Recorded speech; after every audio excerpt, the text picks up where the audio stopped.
Irma n'était pas comme toutes les autres femmes du village.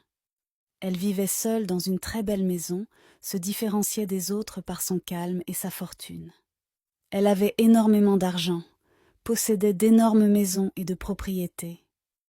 Elle était assez connue dans la ville parce que partout où on allait, on pouvait voir des immeubles de grandes entreprises portant son nom et des terrains qui lui appartenaient. Toutes les femmes du village l'enviaient. Cependant, malgré toute sa fortune et tout ce qu'elle possédait, elle était toujours seule et n'avait pas d'amis, et préférait toujours rester dans son coin. Malgré les tentatives de certaines femmes dans le village pour devenir amie avec elle, elle ne cédait pas.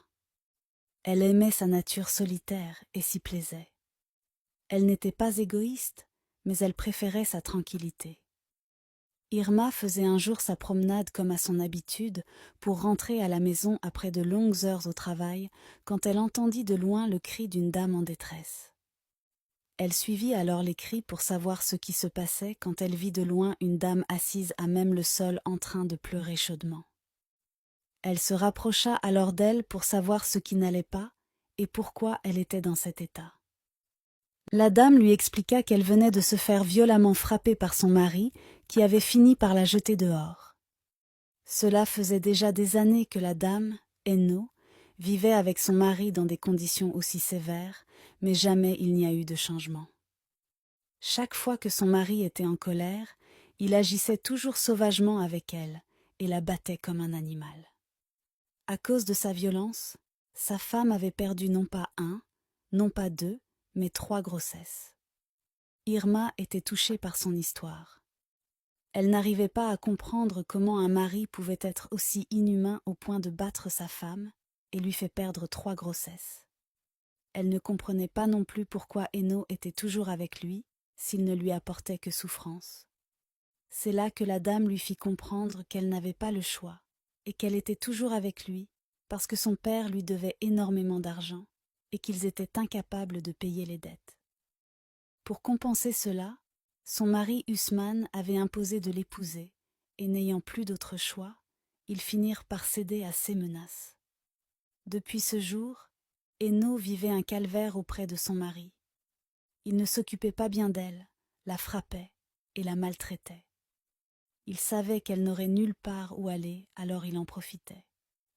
Sur le corps de la jeune femme, on pouvait voir des cicatrices de blessures, des plaies et bien d'autres choses. Elle s'efforçait chaque jour, priait ciel et terre que les choses s'arrangent, car elle savait que c'était une somme assez importante et que ses parents ne pourraient jamais le réunir. Tout ce qu'elle demandait, c'était que son mari revienne à la raison et la traite mieux. C'était tout ce qu'elle espérait. Face à son histoire, Irma était restée bouche bée. Elle prit alors la décision de l'emmener chez elle et de lui offrir les soins nécessaires. Elle lui offrit une tasse de café et soigna ses blessures. Elle prépara un repas chaud et le lui offrit. Ce n'était pas tout, car elle avait même apprêté une chambre pour que Enno puisse se mettre à l'aise, parce qu'il était déjà tard et elle n'aurait nulle part où aller. Elle ne voulait pas la laisser à son sort alors qu'elle avait la capacité de l'aider. Dans la nuit, Enno se réveilla, alla rejoindre Irma dans sa chambre et lui part de son inquiétude. Elle commença alors.